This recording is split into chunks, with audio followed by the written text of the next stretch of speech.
Right, and there you go guys, that is the old picnic bench project complete.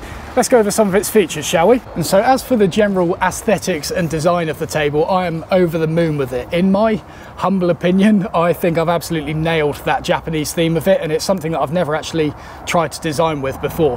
So really happy with that. And as for the finish, I used a Libron Clear Garden Furniture Oil. Does what it says on the tin, nice and simple. I don't expect it to hold up very long because it is very much open to the elements here, and I don't really plan on topping it up in the future. I'm just going to let this cedar do what it wants to do and turn that beautiful silver colour over time. And as for the design when it comes to function, you know, it works well. Seats are really nice height, table's a little higher than usual, but I actually quite like that. There are a few things that I did overlook throughout the design stage though, and I'll share them with you now. Firstly, it's the quite large overhang of the table compared to the seat. There's not a lot of gap here to kind of step in and get your legs under the table. And so in reality, I think I could have built the top of this table with one less slat and then just shift the entire top to be central again, and that would give a nice amount of space to get your legs under while still giving plenty on top to eat your food. The other thing I guess I slightly overlooked with this design is the fact that these supporting ribs underneath don't quite reach the outer slat.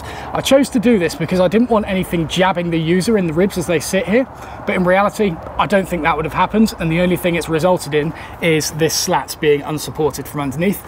There's not a lot of deflection on it, but of all the slats on this tabletop, that's the one that the user is most likely to put weight on as they get out of the picnic table, and so it should have been supported from underneath really. Oh, and yeah, you might have noticed in that previous shot that this edge is unfinished. It's the same as the edge down here. There were some bits that I just forgot while slapping finish on this, and I'll get it all in the second coat. But aside from that unsupported slat, the general build construction and build quality of this thing, I'm pretty happy with, considering it's such a soft material and I really didn't have a lot of faith in it at the start. You know, you just saw me, I managed to walk over the top of this with my weight in the center, of course. I wouldn't put it on that outer one. I guess the only thing that could have been better regarding the quality is just the general finish of it. For example, on the top, I've got some pretty heavy swirly marks from the random orbit sander that I just couldn't be bothered to go any higher. Didn't really see the point, seeing it's going to get dented anyway, and so I just left it as is. There's also end grain on the end of the seats that is, you know, it's a little bit torn out, and I looked at it and thought, nah, I'm just going to leave that. Down there we've got a bandsaw mark where I overshot a shoulder while cutting out the bridle joints. I've also got a dent on this bit here that I just didn't bother to get rid of. In between the slats of the top could be cleaned up a little bit better. And in the frames that support these seats from underneath, there's still epoxy squeeze out there because you can't see it from above, and it was a pain to clean up on such a soft wood. And that's the thing, like if this picnic bench was for a client, of course I'd take the time to sand it properly, clean off all the glue, steam out the dents, but seeing as this is for me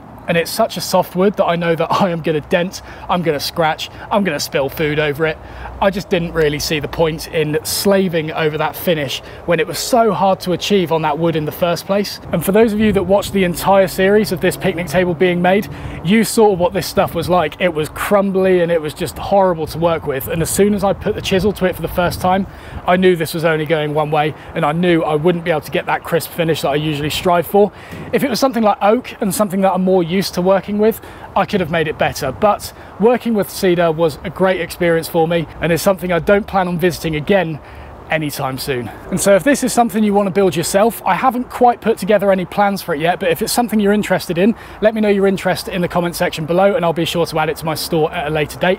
If you're watching this in the future, there will already be a link in the description where you can go and purchase the plans for this. So just let me know if you're interested and I will get it sorted. And with that, we're going to call the series here. Rob has actually prepared a little outtake reel of all the embarrassing things that happened throughout this series and is going to play after this outro. So that's going to be it for me. Thank you very much for watching, guys. If you enjoyed the video, please do not forget to press the like button, subscribe if you haven't already, and enjoy the outtake reel. So we've been thinking long and hard about how to fix this, and I think the solution is going to be, I forgot what I was going to say.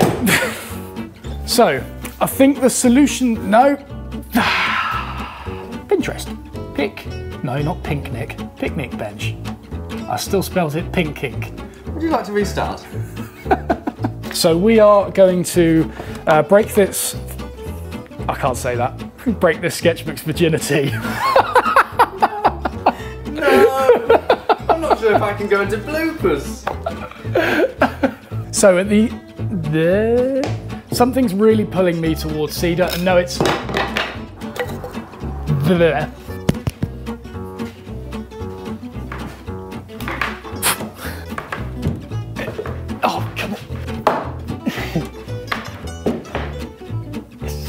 Right, I think that's going to be a very good choice. It should be bleh. No, don't like that. So the results are in from the previous video, and we were properly thickness are these ones with it may end up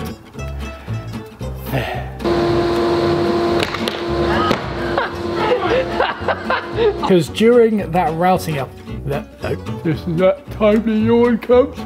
Oh, now I've got tears in my eyes. No, not yet. Not yet. Oh man, I just feel tired. Hello everybody, and well, I knew that was coming. To set the points to those scratchy marks, no, that was rubbish. Now we're going to get poo off. No, but I just want to give a quick thank out, because by prioritising these vertical lines, all as one entire long.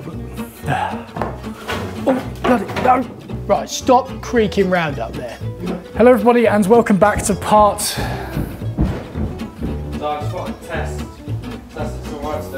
Hello everybody, and welcome back to part whatever it is you've.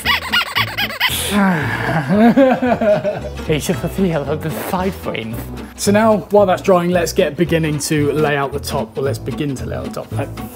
As always, guys, thank you very much for watching. If you enjoyed the video, please do not forget to press the like button.